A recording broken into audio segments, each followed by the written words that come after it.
Bienvenue à toutes et à tous ce matin pour notre émission sur comprendre le prélèvement à la source. Alors c'est une innovation importante pour la France, elle existe dans d'autres pays. C'est aussi pour les entreprises une source de réelle préoccupation. Comment ça fonctionne ? Les entreprises ont l'habitude d'être collecteurs pour la TVA, déjà au niveau pour l'État, mais ça va être maintenant pour l'impôt sur le revenu. Impact en même temps psychologique auprès de nos salariés, puisque quand ils vont voir leur bulletin de paie, il y aura une ligne en plus qui fera du moins. Donc comment on gère ça, comment on l'explique ? Quelles sont les responsabilités en même temps de l'entreprise par rapport au fonctionnement ou un dysfonctionnement possible. Donc toutes ces questions-là, c'était important de les aborder dans les meilleures conditions. Et on va avoir ce matin l'information à la source, puisque c'est le directeur des finances publiques, Hugues Biette-Charton, qui vient directement, ce qui montre bien l'implication de l'État et la conscience finalement de la problématique et de la façon de fonctionner de la chose, et qui est assisté de Laurence Le Breton, qui a elle pour mission de passer la parole partout sur le territoire, de façon à ce que les entreprises puissent comprendre comment ça va. Donc, comme d'habitude, il y a des exposés, mais il y a aussi des séances de questions-réponses, de façon à ce que ça soit vraiment interactif et qu'on comprenne. Donc je vous souhaite vraiment une bonne réunion ce matin, et puis je pense qu'on aura passé un pas important. Voilà, bonne journée à tous. Bonjour à toutes et à tous. Je suis très heureux effectivement d'être là avec Laurence Le Breton pour vous présenter le détail de la réforme. Nous pourrons évidemment répondre aussi, donc, comme il est prévu, aux questions. C'est une réforme majeure qui suscite évidemment des interrogations ou voire des préoccupations de part et d'autre, pas seulement d'ailleurs des entreprises, mais aussi des contribuables.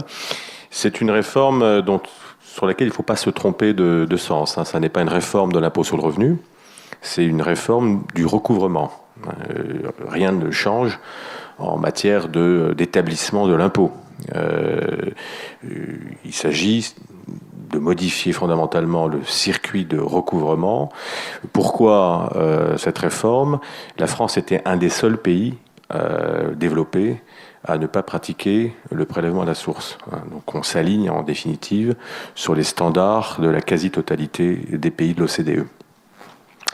Et nous le faisons dans un contexte différent, puisque nous sommes en mesure, grâce à la dématérialisation et à la numérisation, et vous le verrez dans la suite de l'exposé, de mettre en place un système qui, normalement, sera complètement automatisé, qui nécessitera un minimum de diligence, notamment de la part des collecteurs, ce qui n'est pas le cas dans beaucoup d'autres pays développés, où les collecteurs sont soumis à beaucoup plus de contraintes que vous ne le serez dans le système. Pourquoi ? Parce que, encore une fois, grâce à la dématérialisation totale de nos processus, nous pouvons faire aujourd'hui une réforme que nous aurions été incapables de faire il y a une dizaine d'années ou 15 ans, compte tenu de la complexité de l'impôt sur le revenu. Et c'est la complexité de l'impôt sur le revenu en France qui a été un obstacle à ce que la France bascule dans le prélèvement à la source. Ces obstacles, aujourd'hui, peuvent être surmontés grâce à la numérisation et la dématérialisation de la totalité de nos processus. Alors, c'est une réforme qui est plébiscitée par les Français, puisque les derniers sondages montrent que 2 Français sur 3, plus de 70%, adhèrent au principe de la réforme. C'est une réforme qui, je m'arrêterai là sur 3 points avant de passer la parole à Laurence.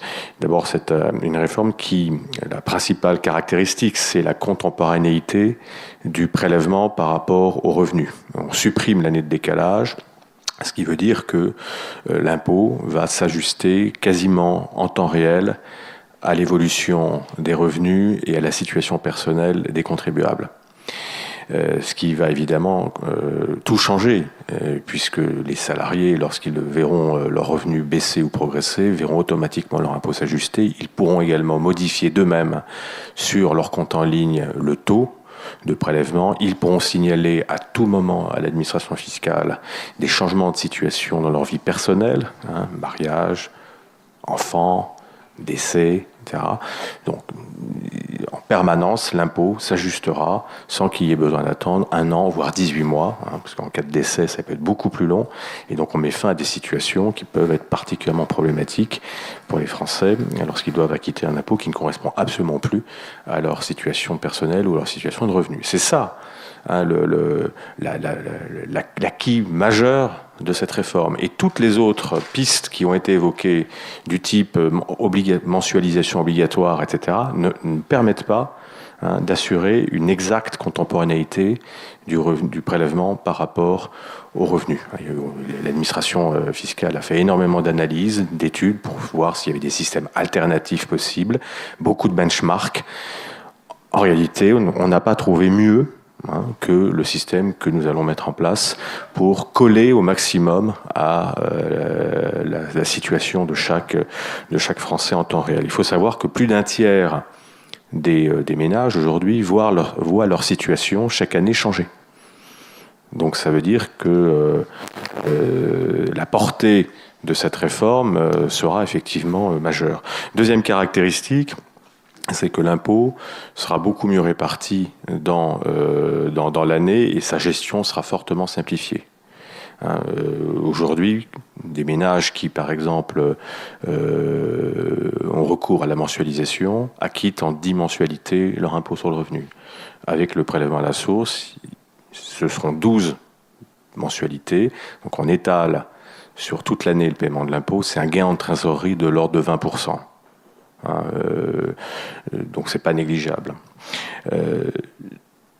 Troisième caractéristique, j'en terminerai là pour mon propos introductif, c'est que tout est mis en place pour préserver également la confidentialité. Une des principales critiques que nous avons entendues, c'est mon employeur, vous, va connaître ma situation fiscale, ce qui n'est évidemment pas envisageable. Et ils ont raison. Donc on y reviendra tout à l'heure. L'administration fiscale restera l'unique interlocuteur de vos salariés pour toute question qui touche à l'impôt. Le salarié pourra décider d'un taux individualisé s'il y a des différences de revenus importantes au sein du ménage plutôt que le taux du foyer. Il pourra aussi décider d'avoir un taux non personnalisé, un taux neutre, s'il ne souhaite pas que son employeur connaisse son taux effectif. En tout état de cause, 90% des Français auront un taux moyen de prélèvement compris entre 0 et 10%. Taux moyen de prélèvement, ça signifie quoi? Ça veut dire que pour vous, employeur, ou pour toute autre personne qui aurait connaissance malencontreusement du taux de prélèvement, ça ne signifie rien, ça ne dit rien sur la situation fiscale de votre salarié. Il y a une telle diversité de situations personnelles qu'un salarié qui est à 7% de prélèvement, vous êtes incapable d'en tirer la moindre conséquence sur son niveau de revenu et sur ses situations personnelles. Donc je reprends la parole après le directeur pour vous présenter d'abord les grands principes de la réforme. Puis, à la suite de quelques questions, nous pourrons passer à la mise en œuvre du PAS, donc prélèvement à la source pour les entreprises. C'est-à-dire que vous êtes là en tant que collecteur, mais également pour les indépendants, notamment par exemple les commerçants ou alors les petites entreprises. Puis on verra une diapo sur le calendrier 2018-2019. Et je vous présenterai ensuite, assez rapidement, les différents sites sur lesquels vous allez pouvoir trouver toute la formation nécessaire. Les grands principes de la réforme, c'est avant tout, comme vous a dit M. Biécharton, c'est que l'impôt devient contemporain. Autrement dit, en 2019, vous payerez l'impôt 2019. Actuellement, dans vos prélèvements, pour ceux qui sont mensualisés, pour les acomptes, vous payez l'impôt de l'année d'avant. Là, vous payerez l'impôt 2019. Bien entendu, les règles d'assiette, comme vous a dit M. Biécharton, ne changent pas. On continuera de déclarer l'impôt sur le revenu au printemps. Et donc, comme vous pouvez imaginer, en 2019, dès le mois de janvier, vous serez prélevé sur la base du taux existant, du taux connu. Et le dernier taux connu en janvier 2019, ce sera le taux de l'année 2017. D'accord ? Ça, c'est important à comprendre, c'est qu'on conserve toujours les mêmes règles de déclaration d'impôt. Et en 2019, on ne peut pas connaître encore les revenus de 2019, c'est évident. Ceux de 2018 ne sont pas encore déclarés, puisqu'on déclare toujours au printemps. et on reçoit l'avis d'imposition au milieu de l'été ou au tout début de l'automne, pour ceux qui auraient déclaré avec un peu de décalage. Voilà, ça, on conserve. Donc ça veut dire qu'au cours de l'année 2019, il peut y avoir l'application d'un nouveau taux qui prendra en compte les revenus 2018 au lieu des revenus 2017. Il faut vraiment que tout le monde puisse comprendre cela. C'est peut-être un des points de difficulté qui peut se poser, c'est de confronter finalement le caractère contemporain avec la subsistance des règles de déclaration, qui ne changent pas, parce qu'on ne peut pas les changer, puisqu'on ne peut pas, on n'est pas devin, on ne peut pas prévoir les revenus de l'année. En revanche, comme vous disait M. Blécharton, on va pouvoir très rapidement prendre en compte les évolutions. Parce que comme en 2019, vous paierez les impôts de 2019, si vous avez un enfant, par exemple, en 2019, vous n'aurez pas à attendre l'année suivante pour pouvoir bénéficier sur votre trésorerie, sur vos prélèvements, de la demi-part supplémentaire. Vous l'aurez immédiatement, puisque le taux sera recalculé à partir de cette déclaration de naissance. Voilà. Donc, de même, si vous vous mariez, tous les cas possibles qui ont une conséquence en termes d'impôt sur le revenu pourront être pris en compte. De la même façon que pour les professions libérales ou pour les indépendants, quel que soit leur domaine de métier, vous pourrez, si vous supputez avoir une baisse de revenus, par exemple un architecte qui perdrait un de ses principaux clients, vous pouvez déjà demander une modification de vos prélèvements au travers en déclarant les revenus que vous supposez gagner au cours de l'année. Voilà. Donc si vous perdez un contrat qui vous rapporte 20 000 euros par an, vous pouvez déjà prévoir que vos revenus vont diminuer de 20 000 euros. D'accord ? Et puis donc, automatiquement, la mécanique, l'informatique, vous donnera un nouveau taux qui tiendra compte des perspectives pour l'année. Puisque je rappelle, en 2019, on paye l'impôt 2019. Voilà, ça c'est vraiment la base, c'est ce qu'il faut comprendre sur le prélèvement à la source. Après le reste, c'est un peu de technique. Pour le nouveau mode de recouvrement, en fait, ça va être principalement une retenue à la source sur les salaires, sur les prestations sociales, mais aussi sur les retraites. Pour tous ceux qui ont des revenus de collecteurs, alors vous ici, vous êtes également collecteur, puisque vous avez pour la plupart certainement des employés pour lesquels la retenue à la source se fera. Et puis pour les indépendants, ou pour des revenus fonciers, pour tous les revenus qui ne sont pas directement liés à une activité avec collecteur, on va mettre en place un acompte contemporain. Parce que vous imaginez bien, une petite entreprise, on ne peut pas la prélever chez son collecteur, on ne va pas les prélever chez tous ses clients. Donc en fait, ce sera un acompte contemporain qui sera un prélèvement sur nos comptes bancaires. C'est pour ça que depuis l'an passé déjà, nous collectons, pendant la campagne de déclaration d'impôt revenu, tous les RIB. On a besoin des RIB, parce que la retenue à la prélèvement à la source ne peut reposer que si on a connaissance du compte bancaire. Et c'est sur ce compte bancaire ce que feront les régularisations, en plus ou en moins, quand l'impôt nouveau sera connu. Les revenus soumis à la retenue à la source. Alors, le traitement et salaire, pension et retraite, je l'ai déjà dit. Revenus soumis à l'acompte contemporain, les revenus fonciers, puisqu'on ne va pas aller directement les chercher chez les locataires. Les revenus des indépendants, que ce soit des BIC, des BNC ou des bénéfices agricoles. Autres revenus, les pensions alimentaires notamment. Donc, les pensions alimentaires ne seront pas recouvrées directement auprès de la personne qui va les verser, seront prélevées sur le compte bancaire du bénéficiaire. Et également les gérants, en vertu de l'article 62, qui vont pouvoir profiter de cet acompte contemporain. Et il y a des revenus exclus du champ de la réforme, ce sont des revenus qui sont très exceptionnels, notamment bien sûr les revenus déjà soumis à prélèvement, c'est-à-dire c'est les revenus des capitaux mobiliers. Vous savez que votre banque vous prélève déjà la CSG notamment, et prélève déjà tous les prélèvements obligatoires. Les plus-values immobilières aussi continueront à à faire l'objet d'un prélèvement à la source tel qu'il existe actuellement par les banques, et les gains de cession sur valeur mobilière qui feront l'objet en fait d'une déclaration, bien entendu, et d'un prélèvement unique sur le compte bancaire, mais qui ne sont donc pas prélevés à la source. Cette diapo-là vous permet de détailler un petit peu plus les revenus soumis à la retenue à la source. Comme vous voyez, on retrouve les traitements et salaires, les pensions, les revenus de remplacement, plus bien sûr l'épargne salariale, qui sera imposée selon les règles des traitements et des salaires.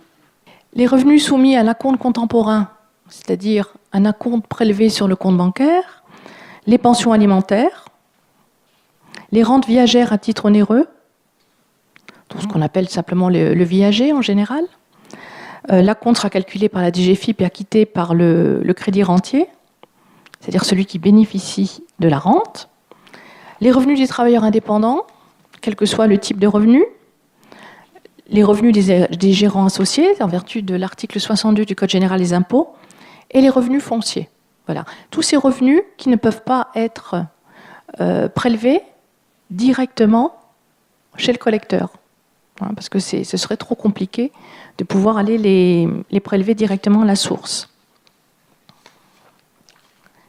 Les revenus ensuite de sources étrangères. Alors, les revenus des capitaux mobiliers ne sont pas concernés par la réforme du PAS, je vous l'ai dit juste avant. Les gains de cession de valeur mobilière, idem, puisqu'ils font l'objet d'une déclaration unique dans l'année et imposée avec un prélèvement unique. Les revenus soumis à l'acompte contemporain rentrent dans le prélèvement à la source qu'à condition, bien sûr, qu'ils soient imposables en France. Donc tout ce régime-là va varier en fonction des pays, puisqu'on a des conventions fiscales avec des pays. Alors, par exemple, les missions de longue durée en France, donc si elles sont imposables en France, donc vont donner lieu à l'acompte contemporain. Les missions temporaires, les salaires des travailleurs frontaliers, les salaires des artistes, etc., et les retraites des pensionnés domiciliés en France. Donc feront l'objet donc de l'acompte contemporain, à condition, je le répète, qu'ils soient bien sûr imposables en France. S'ils sont imposables à l'étranger, bien sûr, pas de prélèvement à la source en France. Ça paraît évident. Une des difficultés, bien entendu, de la mise en place du prélèvement à la source, c'était de se dire que va-t-on faire de l'année intermédiaire, c'est-à-dire l'année où on va mettre en place ce prélèvement à la source, parce que en 2019, on va payer l'impôt 2019, vous serez prélevé au titre de l'impôt 2019, même si les bases connues seront des bases un peu plus anciennes, puisqu'on n'a pas d'autres éléments d'information en début 2019. Mais en 2019, vous allez déclarer les revenus 2018. Donc, la première chose, c'était de se dire, va-t-on prélever en 2019 l'année 2019 et l'année 2018 ? Vous imaginez que cette réforme ne passerait pas si on demandait en une année l'effort sur 2 années d'impôt sur le revenu. Donc le choix a été fait, bien sûr, de conserver la déclaration sur l'année 2018, mais d'appliquer une neutralisation de cet impôt au travers d'un crédit d'impôt modernisation de recouvrement, qu'on appelle le CIMR, voilà, qui va permettre en fait de ne pas payer, pour la plupart des personnes assujetties à l'impôt sur le revenu, d'impôt sur le revenu 2018. C'est-à-dire que l'impôt sera bien calculé, ce qui va permettre de rafraîchir le taux de prélèvement à la source, puisque début 2019, le seul taux connu, c'est le taux sur les revenus 2017. Donc, une fois que vous aurez fait votre déclaration d'impôt 2018, le taux rafraîchi sera le taux de l'année 2018. Il sera calculé à la hausse ou à la baisse, selon que vous avez ou pas une augmentation de vos revenus entre 2018 et 2017 ou une diminution. Et donc, l'impôt 2018 sera neutralisé. Alors, vous imaginez bien, tout de suite, les effets d'aubaine. C'est de se dire, je vais essayer de gagner le maximum d'argent en 2018, toucher par exemple des indemnités de départ à la retraite ou d'autres types d'indemnités en 2018. Voilà, donc non. Donc le système a été quand même bien réfléchi pour éviter ce type d'aubaine Et donc le CIMR donc, va reposer en fait sur finalement, le choix suivant, c'est de dire il va y avoir les revenus normaux de l'année 2018 et les revenus exceptionnels. Donc il a fallu déterminer quels étaient ces revenus exceptionnels qui, eux, feront l'objet d'une taxation et qui seront payés dans les conditions actuelles. Voilà. Alors, qu'est-ce qu'un revenu d'abord non exceptionnel? Alors, je me suis uniquement limitée aux bénéfices réalisés par les travailleurs indépendants, puisque les salariés ici ne sont logiquement pas représentés. Revenus exceptionnels par nature, c'est les revenus bénéficiant du système du quotient, les plus-values ou les moins-values, subventions d'équipement, indemnités d'assurance. Donc ces revenus seront imposés au titre de l'année 2018, dans les conditions actuelles. Et les bénéfices agricoles, les bénéfices industriels et commerciaux, les bénéfices non commerciaux réalisés en 2018, qui seront donc évalués en fonction du dispositif pluriannuel d'appréciation du caractère exceptionnel ou non du bénéfice réalisé en 2018. Alors je ne vais pas vous détailler le calcul, puisqu'il se fera sur 4 années, pour justement éviter cet effet d'aubaine. On calcule la moyenne des revenus sur les 4 dernières années et on tolère finalement un revenu qui correspond au haut de la fourchette. Voilà. Tout ce qui excéderait le haut de la fourchette pose question. Après, il y aura évidemment un échange avec l'administration fiscale pour apprécier la nature de ce revenu qui serait beaucoup plus élevé que celui de la moyenne des 4 dernières années. Une diapo spécifique aux revenus des dirigeants d'entreprise. Donc pour les personnes qui contrôlent la société qui leur verse un salaire, même au travers du cercle familial, lorsqu'on se situe dans une entreprise familiale, le dispositif sera comparable à celui mis en place pour les travailleurs indépendants, avec une appréciation pluriannuelle des salaires. Et là, il va y avoir un schéma de collecte différent selon le collecteur lors de la retenue à la source. Alors pour les entreprises privées qui sont au régime général de la sécurité sociale, ce qui fonctionne déjà actuellement, c'est la déclaration sociale nominative. La DSN, la retenue à la source sera calculée sur la base du montant net imposable, bien sûr après paiement des cotisations sociales. Le montant net imposable, donc automatiquement, les logiciels de paye vont aller chercher au travers d'un circuit avec la Direction générale des finances publiques, va aller chercher le taux applicable aux salariés. Alors la DSN, ça fonctionne comment? Généralement, ça passe par Net Entreprise. Vous déclarez vous faites vos fiches de paye. La DSN va partir donc directement à l'URSSAF, puis de l'URSSAF, elle va partir vers la Direction générale des finances publiques et va aller chercher dans nos bases s'il y a un nouveau taux. Par exemple, en 2019, vous avez déclaré, un salarié a déclaré une naissance au mois de mai. Il faut laisser un petit peu de temps entre le moment où la déclaration de cet enfant sera faite dans impôt.gouv.fr et le moment où le taux sera bien sûr rafraîchi.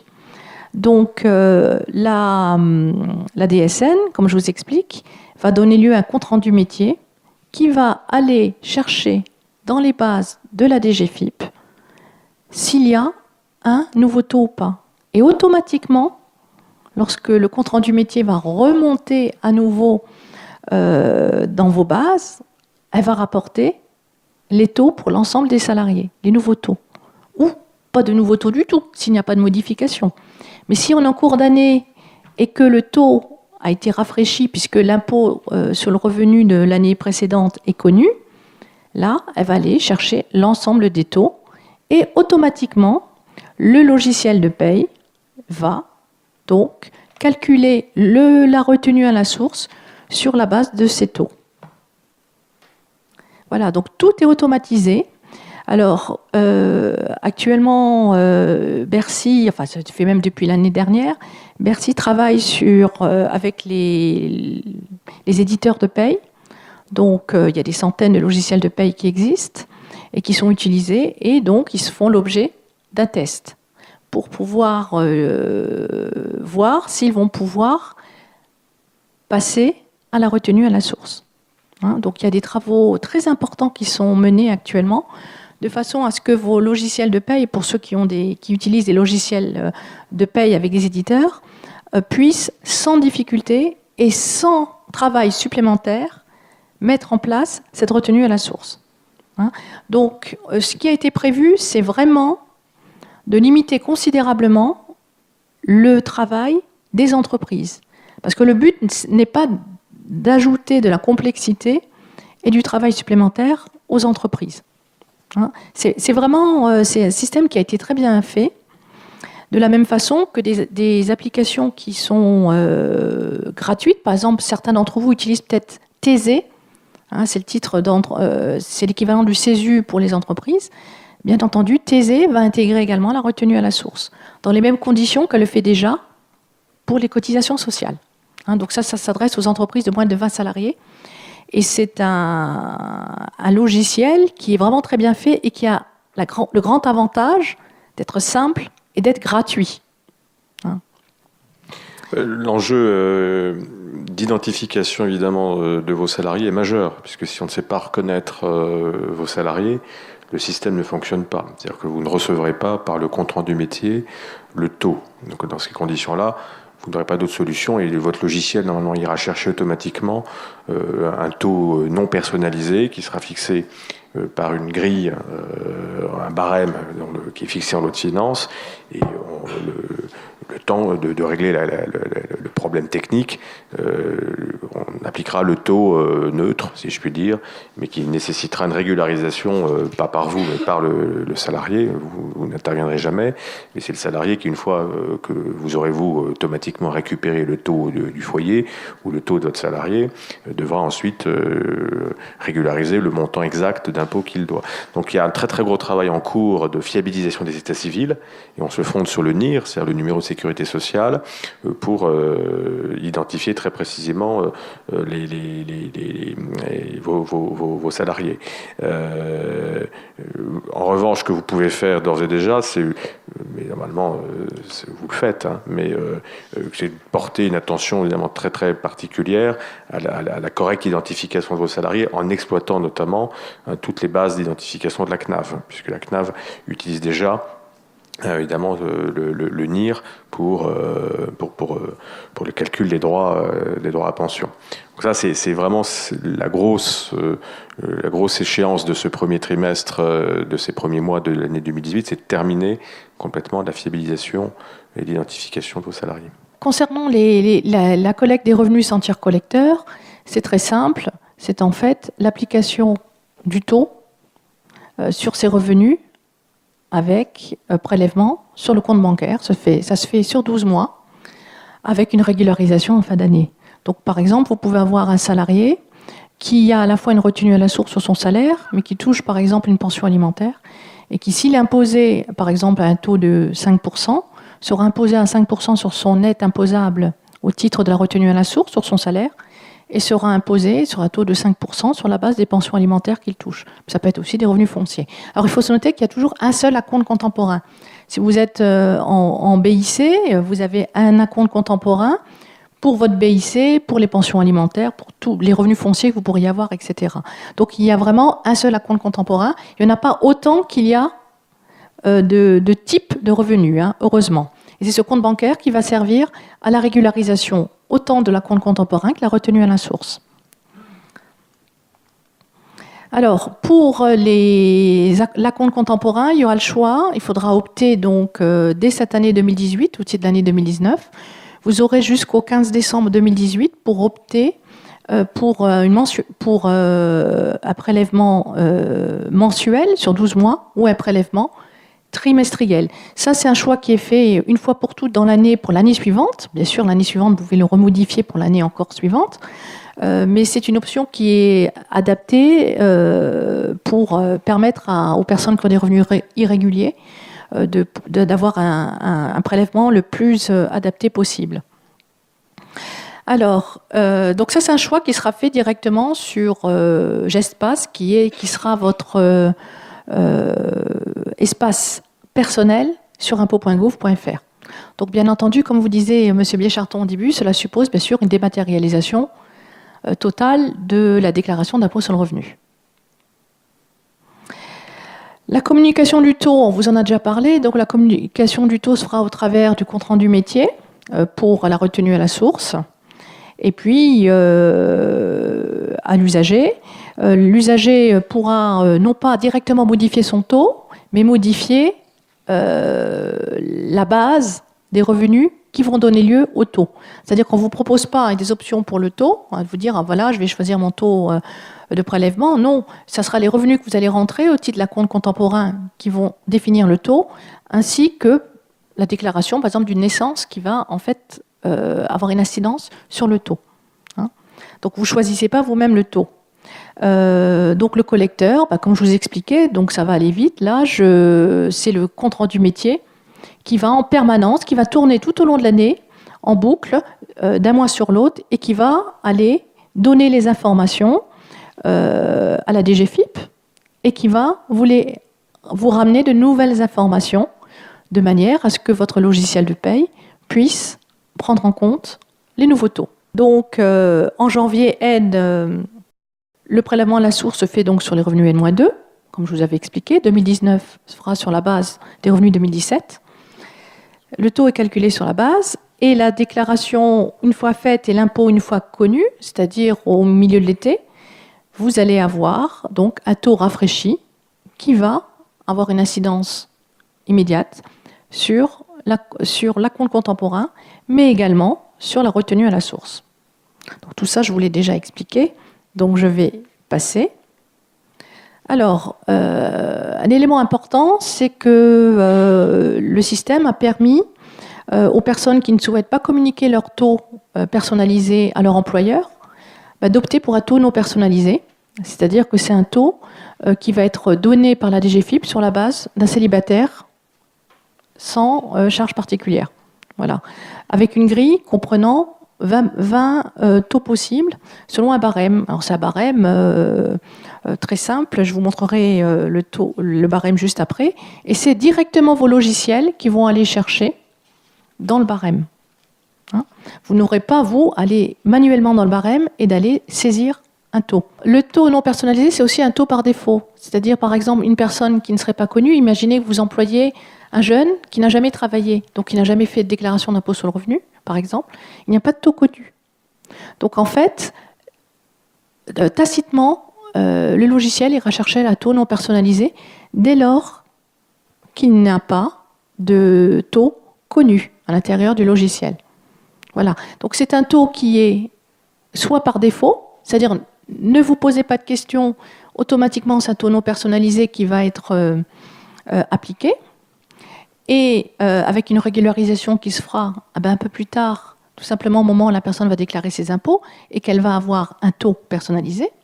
Et c'est également un choix possible pour les personnes qui ne veulent pas que leur taux personnalisé soit connu de leur employeur. En cas de nouvelle embauche, effectivement, Laurence l'a dit, à partir du moment où le nouveau salarié n'a jamais déclaré de revenus, puisque c'est un primo salarié, il sort d'école, là, mécaniquement, votre logiciel ira appeler le taux non personnalisé. Mais vous pouvez aussi avoir des gens qui changent d'entreprise, des nouveaux embauchés, notamment sur des contrats courts, où vous n'avez pas forcément connaissance du taux auquel il était prélevé dans son entreprise précédente. Donc là, pour le coup, on a su régler aussi la question. Votre logiciel, il pourra appeler sur une application spécifique qui s'appelle Topaz et qui sera sur le site de la DSN, pourra aller chercher le taux de prélèvement auquel votre nouveau salarié étaient assujettis. Donc de manière à assurer une parfaite continuité des taux de prélèvement et le moins de questions possible finalement de vos salariés à votre égard. L'idée c'est de susciter le moins possible d'interrogations et d'assurer une parfaite régularité des prélèvements. Donc la DSN, la déclaration sociale nominative, là, on vous fait un petit schéma. Donc le bulletin de paye, au fil de l'eau, les signalements d'événements, ça va alimenter la DSN. Et par un compte-rendu métier, vous allez avoir les retours d'information de la DGFiP. Alors une petite chose aussi à vous préciser, c'est que vous vous posez peut-être la question, où est-ce qu'il faut verser la retenue à la source. Alors, c'est bien sûr le service des impôts des entreprises, là où vous payez la TVA. Hein. Donc, c'est le SIRET de l'entreprise qui va déterminer en fait le lieu où vous allez verser le montant de la retenue à la source pour l'ensemble de vos salariés. Le circuit opérationnel à la DSN, je vous l'ai déjà décrit. Hein. Du côté de la Direction générale des finances publiques, la direction transmet le compte-rendu métier avec les taux de prélèvement à la source de tous les salariés connus, avec leur NIR et leur état civil. Voilà. L'entreprise en fait va préparer la paye, ouvrir le compte-rendu métier, insérer les taux dans le logiciel de paye. Alors tout ça c'est automatique. Hein. Je vous rassure. Hein. Vous n'allez pas devoir le pianoter sur votre ordinateur et rentrer tout ça. Calculer la paye et la retenue à la source sur la base du salaire net imposable. Appliquer, s'il n'y a pas de taux connu, le taux non personnalisé ou taux à défaut. Voilà, dès lors que sur le CRM, sur le compte-rendu métier, apparaît en face du nom de la personne à blanc. Voilà, il n'y a pas de taux. Donc c'est automatiquement le logiciel ira appliquer le taux non personnalisé. Alors comme vous le disiez, M. Bécharton, il y a la possibilité d'aller dans Topaz pour essayer d'avoir le plus tôt possible un taux connu, à condition bien sûr que la personne puisse rapidement bénéficier d'un taux connu. Hein. Sinon, c'est taux non personnalisé. Je pense notamment aux personnes qui viendraient de l'étranger, hein, quelqu'un que vous embaucheriez qui vient de l'étranger. Et au mois suivant, le 5 ou le 15 du mois, selon le choix que vous faites, en fait, c'est plutôt en fonction de la taille de l'entreprise, le dépôt de la DSN renseignait automatiquement des données de paye et de retenue à la source fera donc l'objet du paiement de la retenue à la source, directement auprès du SIE le plus proche, c'est-à-dire celui dont vous dépendez. Par votre SIRET, hein, je précise bien. C'est-à-dire que le taux vous est transmis entre le 5 et le 15 du mois, c'est ça, par le compte-rendu métier, et le versement par vous-même au SIE se fait en fin de mois. Hein. C'est-à-dire que de fait, vous avez un gain en trésorerie de l'ordre de 15 jours ou 3 semaines, puisque le reversement s'effectuera en fin de mois. Voilà. Donc vous bénéficiez d'un peu de temps, un petit peu de temps de trésorerie entre le moment où vous aurez en fait déposé votre DSN et le moment où vous serez prélevé. Alors, la DGFiP, c'est l'interlocuteur unique du contribuable. Donc si vous avez des salariés qui viennent vous poser des questions, c'est pas votre rôle de les renseigner, c'est à la DGFiP. Donc vous les envoyez à la DGFiP. Comme je vous le précisais, le système ne doit pas entraîner des charges supplémentaires aux entreprises. Voilà. Donc la DGFiP s'occupe de tout. La chronologie de la réforme, donc là vous avez un circuit qui part de 2018 jusqu'à 2020. Voilà. Donc en avril-juin, vous allez déclarer vos impôts. Les salariés vont déclarer leurs impôts, vont avoir tout de suite à l'issue de la déclaration électronique un taux connu. Au cours de l'été, l'avis d'imposition va sortir, toujours avec ce même taux. Et à partir de ce moment-là, les personnes, les salariés, mais également tous ceux qui payent l'impôt sur le revenu, vont pouvoir poser leur option. Hein. Un salarié va pouvoir, par exemple, demander une individualisation de son impôt, notamment s'il y a un écart important entre celui de son conjoint. Donc c'est bien sûr une demande qui sera faite sur GESPAS, sur le site impôt.gouv.fr, et qui va donner lieu donc à un taux différencié entre monsieur et madame. Donc ça concerne bien sûr les foyers fiscaux avec mariés ou pacsés. En 2019, les premiers prélèvements à la source seront effectués. Donc, en avril-juin, déclaration à nouveau de revenus sur l'année 2018, avec application sur l'impôt sur le revenu 2018 du fameux crédit d'impôt modernisation du recouvrement. En revanche, imposition des revenus exceptionnels, comme je vous ai expliqué un peu plus tôt. Et puis, à partir de ce moment-là, vous allez avoir, dès l'été, un rafraîchissement du taux dès lors que l'on va connaître l'imposition des revenus 2018. Donc, rafraîchissement du taux. Et en fin d'année, il y aura une régularisation qui va se faire, c'est-à-dire soit à la hausse, dès lors que vous avez un reste à payer de plus de 300 €, vous allez avoir automatiquement un délai de paiement sur 4 mois, c'est-à-dire les 300 € minimum seront en fait étalés sur 4 mois sur le compte bancaire. Alors en sachant que, ça c'est important à savoir, c'est que toutes les régularisations ne se font pas sur la paye, mais se font sur le compte bancaire. Hein. Toutes les régularisations à la hausse ou à la baisse. Ça, c'est important de comprendre. Hein. Donc, vous n'aurez, il y aura pas, le taux sera rafraîchi, mais par contre, les régularisations, une fois l'impôt connu, seront faites sur les comptes bancaires. Voilà, j'insiste sur cet élément parce que c'est un élément qui est important. Voilà, et puis ensuite, on va repartir sur l'année 2020, qui sera une année tout à fait normale, qui sera la première année, en fait, tout à fait normale du point de vue du prélèvement à la source. Alors, pour ce qui vous concerne, l'urgence, c'est effectivement de vérifier que vos éditeurs de paie, d'ores et déjà, procèdent aux ajustements nécessaires. Ça, c'est vraiment la priorité absolue de la période actuelle. Normalement, si vous avez un logiciel sur le marché, bon, les grands éditeurs se sont mis en mesure de le faire et nous avons passé au niveau national une charte avec les plus grands éditeurs qui sont engagés à procéder, je dirais, aux évolutions nécessaires. Mais si vous développez en interne vos propres solutions, c'est à vous, évidemment, de prendre les initiatives pour ajuster vos logiciels. Et vous avez intérêt à le faire, d'autant plus qu'on vous incite à participer à la phase pilote qui permet de tester avec l'administration fiscale, en grandeur réelle, à blanc, évidemment, le parfait fonctionnement de la boucle DSN compte rendu métier, cette boucle aller-retour que Laurence vous a décrite. Bon.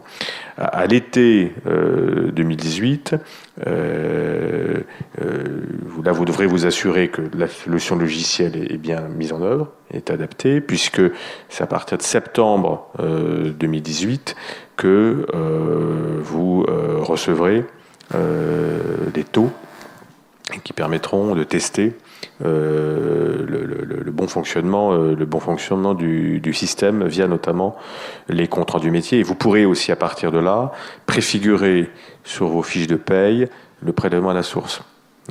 On incite le maximum d'entreprises sur le dernier trimestre de l'année 2018 à faire apparaître d'ores et déjà sur les bulletins de paye le prélèvement à la source, évidemment à titre indicatif. On va pas prélever à partir de septembre ou octobre le prélèvement. Mais le salarié verra très concrètement sur sa feuille de paye, et on sait que l'impact psychologique que ça peut avoir, devoir amputer sa rémunération de 5, 10, 15, 20%. Bon, là, on illustrera ce que serait le prélèvement à la source, sans que ça ne change rien évidemment à la rémunération du salarié, mais ça, vous ne pourrez le faire que si votre solution logicielle est parfaitement à jour dès l'été 2018.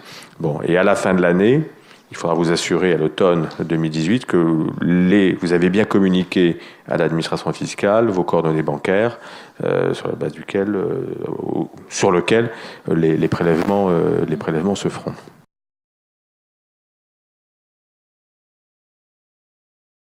Oui, il y a des entreprises effectivement vous allez payer en janvier 2019 la paye de décembre 2018. Bon, pour le coup, on raisonne en trésorerie en cash, c'est-à-dire que le prélèvement se fera en janvier 2019 sur la somme versée en janvier 2019.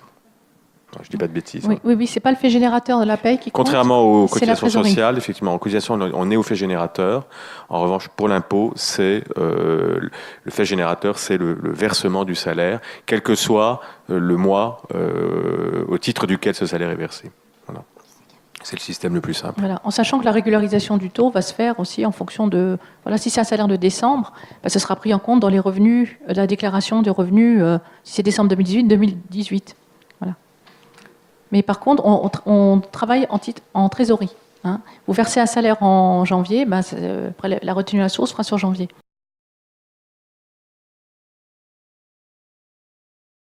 Sur les revenus sur 2018, puisqu'on est sur cette année charnière, le CET, en fait, vous allez pouvoir, un salarié va pouvoir se faire payer 10 jours de CET, et ces 10 jours de CET seront considérés comme des revenus non exceptionnels. À partir du 11e jour, c'est des revenus exceptionnels, donc avec une imposition sur l'année 2018. On parle bien que de l'année 2018, celle qui donne lieu à un crédit d'impôt modernisation du recouvrement.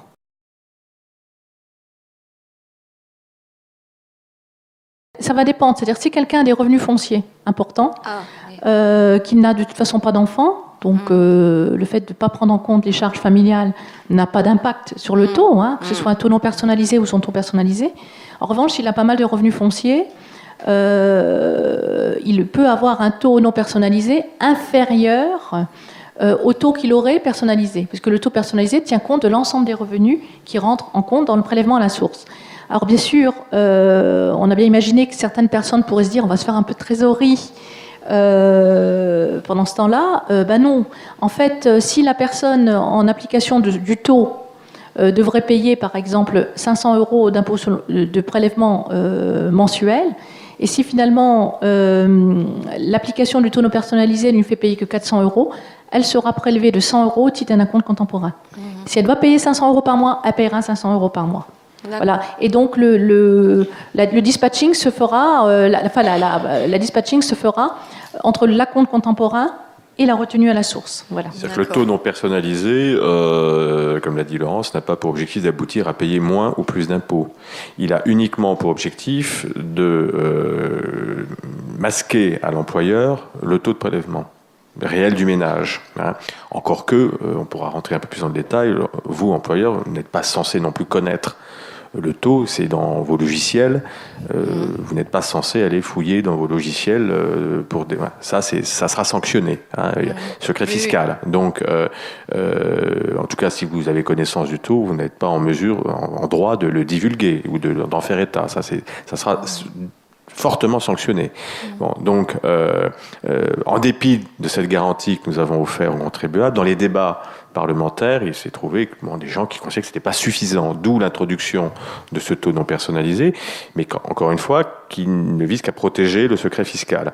Ça n'a pas du tout pour objectif de permettre aux contribuables d'optimiser le paiement de leur impôt. Donc, si un de vos salariés opte pour le taux non personnalisé, il devra, qui lui aura évidemment une incidence directe sur le prélèvement à la source, il aura par ailleurs à payer un acompte contemporain qui sera prélevé directement sur son compte bancaire pour que l'administration fiscale prélève le bon montant.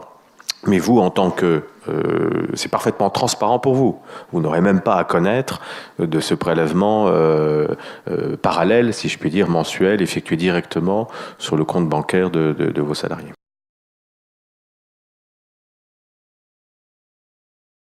Eh bien, au niveau du taux, le taux sera appliqué sur sa pension de retraite, mais également sur son salaire dans votre entreprise. Voilà, donc c'est le même taux qui sera appliqué. D'accord. Une partie sur son salaire et une partie sur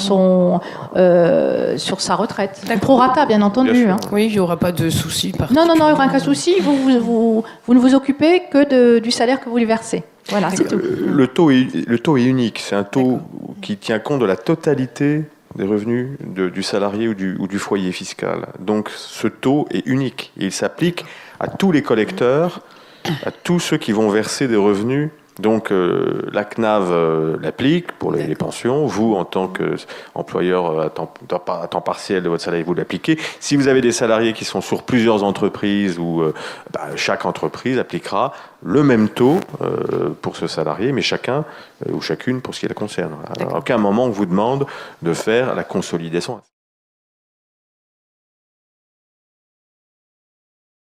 Alors pour le contribuable, en fait, le contribuable, à partir du moment où il a été prélevé, lui, il est tranquille. hein. C'est la responsabilité ensuite de l'employeur, au même titre de sa responsabilité par rapport aux cotisations sociales, hein. Hein, c'est le même système, hein. C'est-à-dire que si vous ne déclarez pas votre DSN dans les délais, vous allez avoir une relance qui va être faite par le service des impôts des entreprises. Puis ensuite, si vous ne déclarez toujours pas, enfin si vous ne payez toujours pas ce que vous devez payer, après il y aura un système de sanctions, comme le font déjà les organismes sociaux. Voilà. Donc, mais le contribuable, lui, à partir du moment où il a été prélevé, lui, est tranquille, hein, on ne peut plus l'inquiéter, puisque la responsabilité bascule du côté de l'entreprise qui n'a pas réglé le montant prélevé. Là, vous verrez, bon, il y a des sanctions évidemment qui sont prévues. Si jamais il y a un défaut de dépôt tardif de la DSN, vous aurez une majoration de 10%. Qui sera à votre charge pour le coup, évidemment pas aux salariés, du montant du prélèvement de la source qui aurait été éludé. En cas d'erreur, en revanche, il peut, si vos logiciels font une erreur ou si on s'aperçoit que le taux de prélèvement ne correspond pas au taux qui vous a été transmis dans le compte-rendu métier, là l'amende est moins chère, hein, c'est 5%. Du montant du pass omis avec un minimum de 250 €. Bon, après, voilà, il y a aussi l'administration fiscale, c'est bienveillante parfois quand même. Quand on est de bonne foi, et c'est aussi tout l'objet du projet de loi Société de confiance, on fera la part entre la bonne foi et l'erreur technique, avec cas échéant remise de pénalité, et la mauvaise foi ou des explications peu convaincantes. Si l'entreprise n'a vraiment pas mis à jour son logiciel, n'a pas fait les maintenances nécessaires, bon, là je pense qu'on aura du mal à ne pas sanctionner. Mais bon, on veillera toujours quand même à faire la part entre la bonne foi et la mauvaise foi. En cas d'erreur de prélèvement, mais d'erreur là, voilà, technique, encore de bonne foi, vous avez votre logiciel, il a bugué, il y a eu un taux qui n'est pas correct qui s'est appliqué. C'est pas vous qui serez amené à faire les régularisations. Ça, c'est automatiquement l'administration fiscale qui va, dans les comptes rendus métiers successifs, ajuster le taux et le salarié verra sa régularisation. En fait, ça sera parfaitement transparent pour vous. Et puis, il y a une communication qui va être faite aussi auprès des salariés pendant la campagne de déclaration d'impôt sur le revenu. Ils vont avoir accès sur leur espace, sur impôt.gouv, à une petite vidéo. Et puis pour ceux qui sont encore à la déclaration, qui reçoivent encore une déclaration papier, ils vont avoir une information papier à l'appui de la notice explicative que l'on reçoit chaque année, enfin du moins pour ceux qui n'ont pas coché l'option full des maths pour la déclaration d'impôt.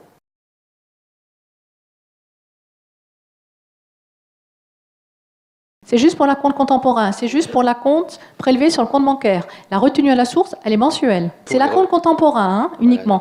Il n'y a pas d'option pour trimestrialiser la retenue à la source. Hein. D'accord. Celle qui se fait par le collecteur.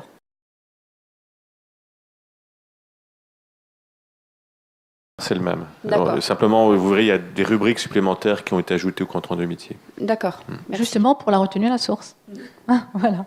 Vous aurez un rapport, un compte rendu, etc. Ça fonctionnera exactement comme le compte rendu métier pour les cotisations sociales.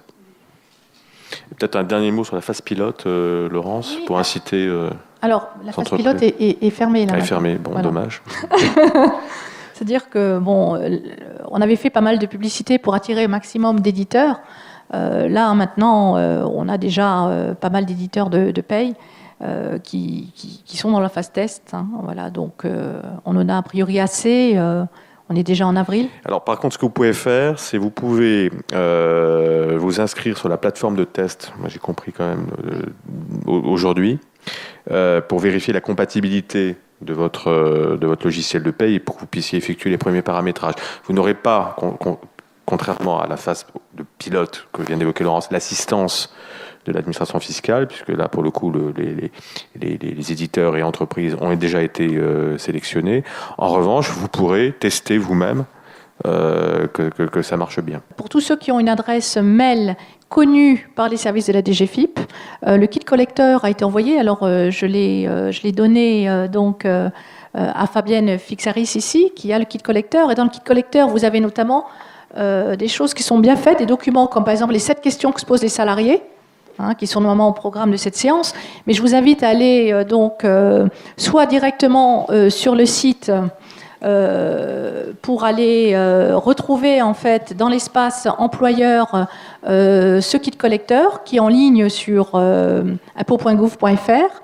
Vous avez aussi toutes les questions que se posent les services comptables et de paye. Je vais prendre un exemple. Comment savoir si un revenu est exceptionnel ou non? Un salarié rejoint mon entreprise, c'est une nouvelle embauche, quel taux va-t-il avoir? Les stagiaires et les apprentis sont-ils soumis au prélèvement à la source, etc. Donc vous avez les 6 questions principales que vous pouvez vous poser en tant qu'employeur, mais vous avez aussi les questions principales que peuvent se poser les salariés, puisque la plupart d'entre vous, vous êtes peut-être salariés et de toute façon, vous êtes contribuables. Donc ce sont des questions que vous pouvez être amenés à vous poser à titre personnel. Je pense que vous aurez, c'est une des craintes des entreprises, pas mal de questions de vos salariés au début, d'abord sur le taux. Ils vont dire, pourquoi vous m'avez versé 1500 € là où je recevais avant 1700 ou 1800. Vous n'avez pas à répondre à cette question. C'est le taux de prélèvement qui nous ont été transmis par l'administration fiscale. Adresse-toi, il y a un numéro vert, on va voir, ou adresse-toi au SIP, au centre des impôts, pour avoir les réponses. C'est pas à vous d'expliquer pourquoi votre salarié est prélevé à 5, 10, 15%. D'ailleurs, vous n'êtes même pas censé connaître son taux, donc vous ne pouvez pas répondre.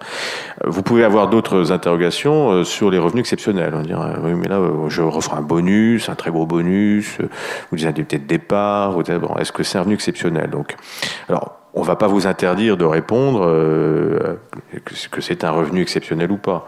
Le kit vous apportera les réponses. Mais en aucun cas, votre responsabilité ne sera engagée. Si vous avez dit à votre salarié, ça, c'est pas un revenu exceptionnel. Donc, il bénéficiera du crédit modernisation. C'est le salarié qui prend l'entière responsabilité dans sa déclaration de revenus de la qualification de revenu exceptionnel. Donc, il ne pourra en aucun cas se prévaloir des informations que vous auriez pu lui donner. À aucun moment, la responsabilité des entreprises n'est engagée sur la qualification de revenus exceptionnels ou non de ce que vous allez verser. Vous savez, ça, c'est seule l'administration fiscale est en mesure de se prononcer, et c'est sous la responsabilité de votre salarié que celle-ci calculera le crédit d'impôt modernisation.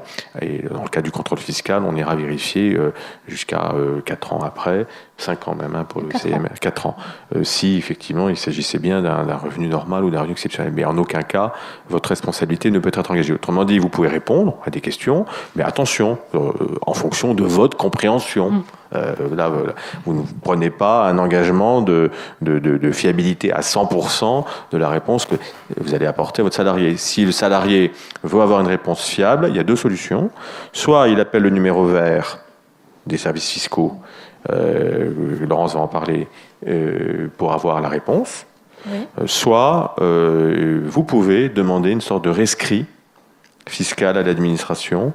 Alors ça concernera essentiellement les revenus exceptionnels totalement atypiques.